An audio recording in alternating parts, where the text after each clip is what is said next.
Tim Nicklas. He's done this before. He's very good. He's going to help you tap the badass within so you can be a badass from within.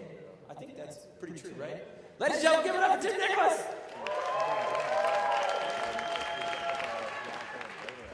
Thanks, Jared. That made a lot of sense. Yeah, this is like my childhood nightmare where I had to get on stage after the Pope. It was a recurring thing. It's really awesome that so many people here work for startups. Entrepreneurship, the spirit is in the air. There's a problem.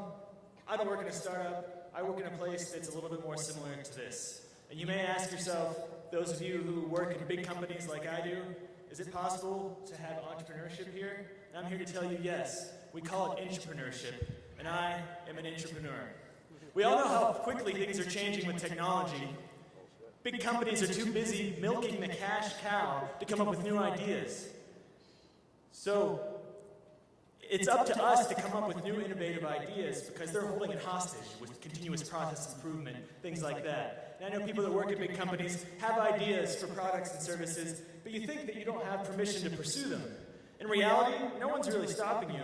The barriers are all in your head. It's called learned helplessness. We were trained, educated to be cogs in the industrial machine. We were taught to work as factory workers, not to come up with creative ideas.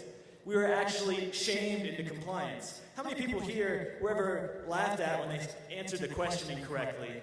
Or they tried to share a new idea and they were completely humiliated in school? I know I was. 80% of people were, according to shame research by Brene Brown. But I'll tell you where they really got me. Was the Good Citizenship Award. I got this damn thing every 9 weeks with my report card because I always behaved, did everything I was told, and never got in trouble. And they gave me a free pencil, and I always got my free pencil. It turns out they gamified me back in the 80s. I didn't even know what was going on. So now I'm terrified to share my ideas. It makes me nauseous to get in front of people that I'm going to look stupid like I'm up on Ignite stage and I don't know what I'm going to say. So what I have to say is, screw the Good Citizenship Award. Yeah. My mom's going to be pissed. You all have ideas, so pick an idea and give it the old college try. You don't have to quit your day job. So here's some advice. We're social animals. Whether you're an entrepreneur or an intrapreneur, you're going to have to sell to other people. That means you're going to have to talk to other people. Engineers in the room like myself, I'm looking at you. It also means that you can't do it alone. You cannot do it alone. You have to assemble an awesome team. But in intrapreneurship, you're not paying them more, so you really have to inspire people because you're asking them to work a few extra hours each week.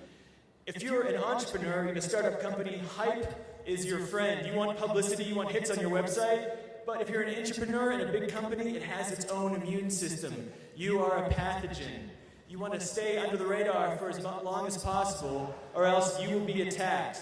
And you will be outmatched, I guarantee it. So like I said, stay under the radar for as long as possible and build consensus.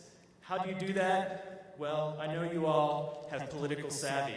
So what you need to do is identify the stakeholders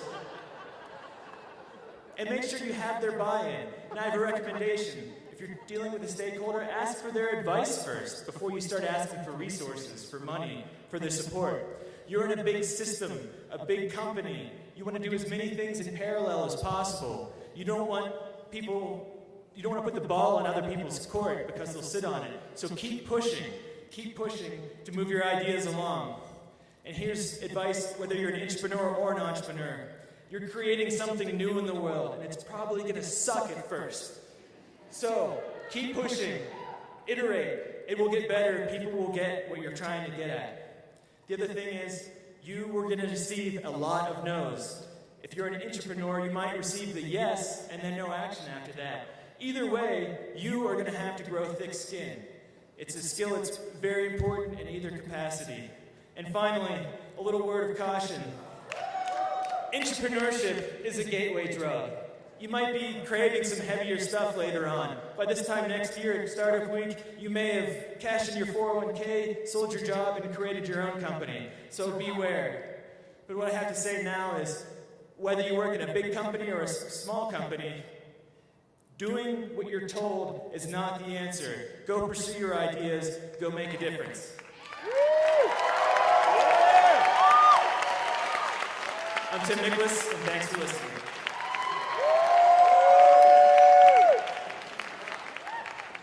He overcame my crappy intro and rocked it. That was Tim Nicklas.